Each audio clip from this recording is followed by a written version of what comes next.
ایک ڈاکٹر کو اپنے مریض سے کیسے محبت ہو سکتی ہے؟ سب حیران اور پریشان تھے۔ ڈاکٹر ریحان کو اپنی مریضہ سے محبت ہوئی تھی۔ سونیا کو دل کا مرض لاحق تھا۔ ڈاکٹر ریحان اس شہر کے سب سے بڑے ڈاکٹر تھے۔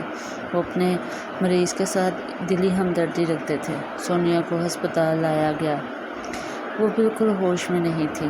اسے ایمرجنسی وارڈ میں داخل کیا گیا تھا۔ ڈاکٹر ریحان اتنے اچھے تھے کہ لوگ ان کے رویے سے بہت خوش تھے۔ ڈاکٹر ریحان، آپ کو ایمرجنسی وارڈ میں جانا ہوگا، ایک مریض کی حالت بہت خراب ہے۔ ڈاکٹر ریحان فوراً اٹھ گئے تھے۔ وہ بہت قابل ڈاکٹر تھے۔ سونیا بے حد پیاری تھی۔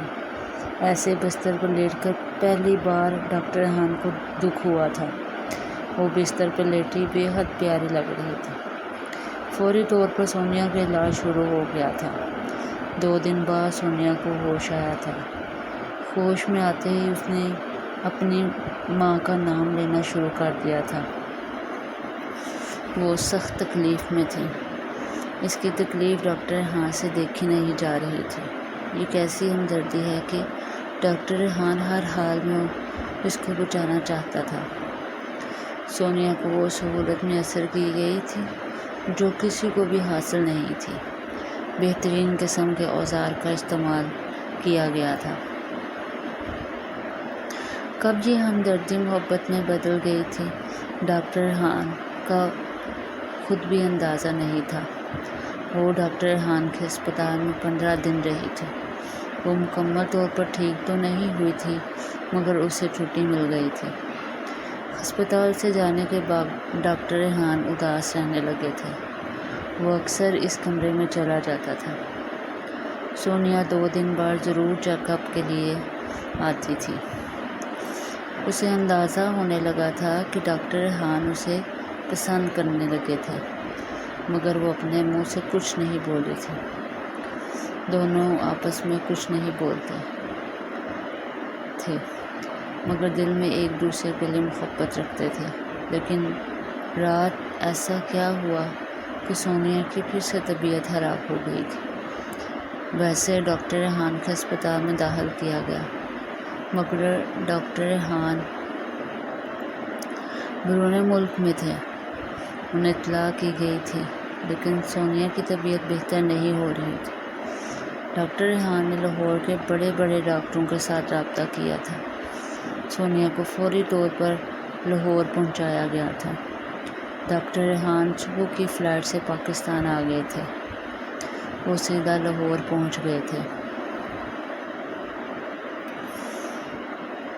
انہوں نے فیصلہ کیا تھا کہ وہ سونیا کا آپریشن خود کریں گے، 2 بڑے ڈاکٹر کی زیر نگرانی۔ رات کو آپریشن تھا۔ ساری تیاری ہو چکی تھی، لیکن ایسا نہ ہو سکا تھا۔ ڈاکٹر ریحان خود بھی حیران رہ گئے تھے جب سونیا کی فیملی کی طرف سے یہ سننے کو ملا کہ وہ آپریشن نہیں کروانا چاہتے۔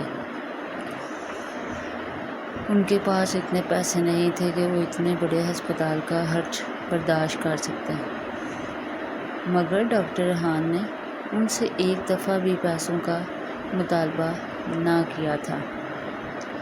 مگر آج ان کا دل ٹوٹ گیا تھا۔ وہ سب کچھ کر کے بھی ہار گئے تھے۔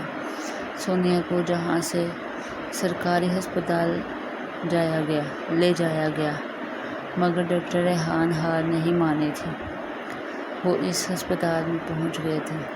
انہوں نے سونیا کو 1 منٹ بھی اکیلا نہیں چھوڑا تھا۔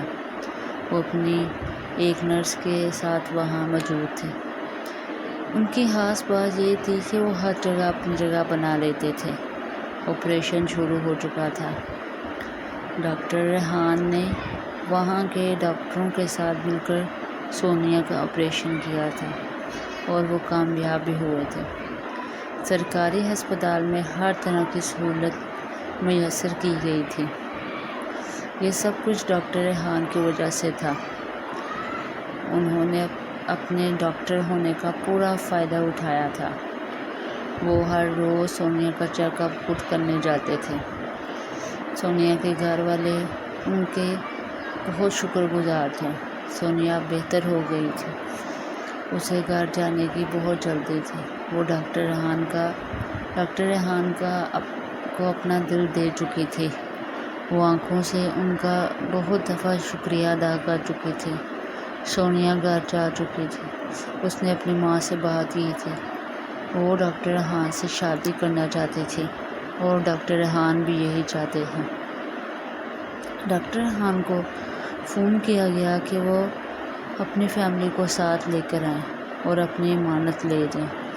آج ان کی خوشی کی کوئی حد نہیں تھی، وہ 2 گھنٹوں میں ہی اپنی ماں کے ساتھ وہاں موجود تھے۔ وہاں ان کی منگنی کی رسم ادا کی گئی اور کچھ دن بعد ان کی شادی کر دی گئی۔ شادی والے دن دونوں خوبصورت لگ رہے تھے۔ ڈاکٹر سونیا کو جلدی ہی گھر لے گئے تھے، ان کا بہت خیال رکھتے تھے۔ Please subscribe to my channel, please please please.